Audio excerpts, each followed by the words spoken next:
just Israel. Certainly Israel would...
The war in West Asia is no longer just about missiles and oil. US President Donald Trump is now threatening to choke Iran where it hurts the most: water.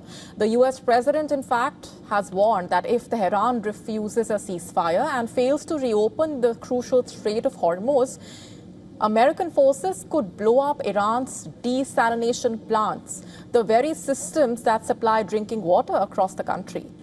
Let's just break this down first. In a post on Truth Social, the US president saying negotiations are underway with Iran and progress is being made, but he is also issuing a rather blunt warning if talks collapse.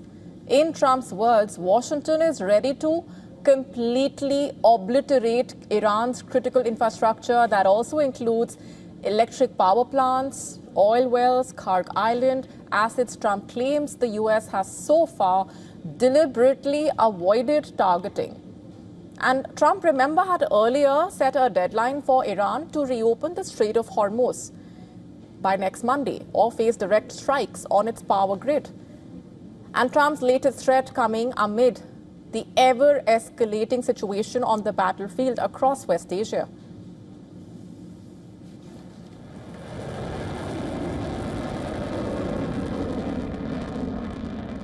Because they want to take over the Middle East, not just Israel.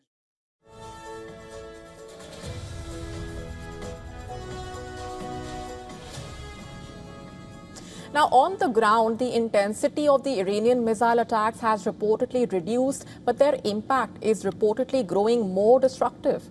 A ballistic missile strike has triggered a major fire at an oil refinery in Haifa. Take a look.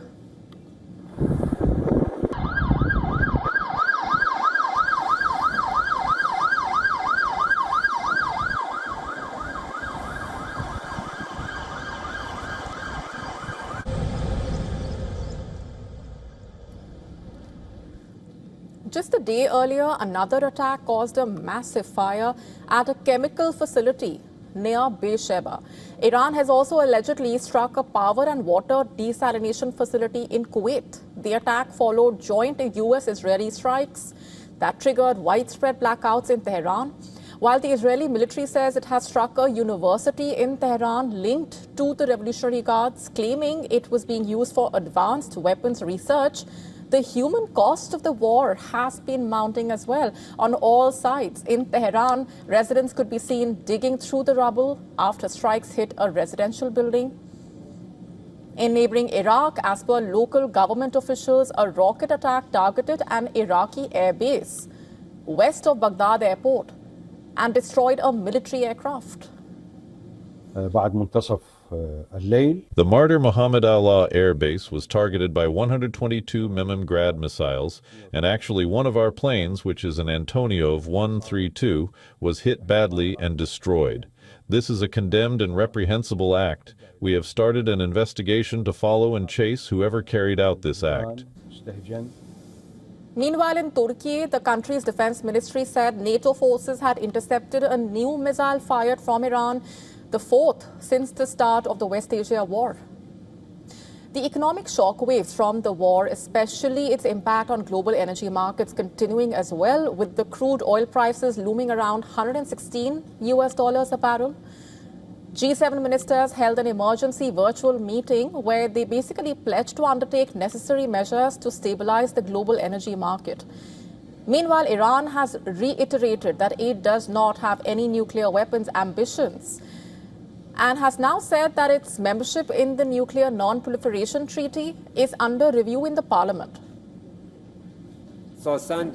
Iran has never sought and does not seek nuclear weapons. Regarding membership in this treaty, regardless of our clear position on the prohibition of all weapons of mass destruction, this is genuinely a debate taking place within public opinion and at the parliamentary level. And in Europe, divisions over the war are further widening.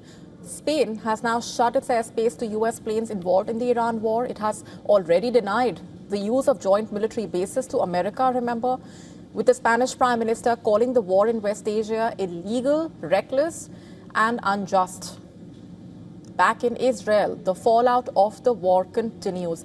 A large missile fragment landed in Bedouin village in southern Israel, while in the Arab town of Shefa Amr.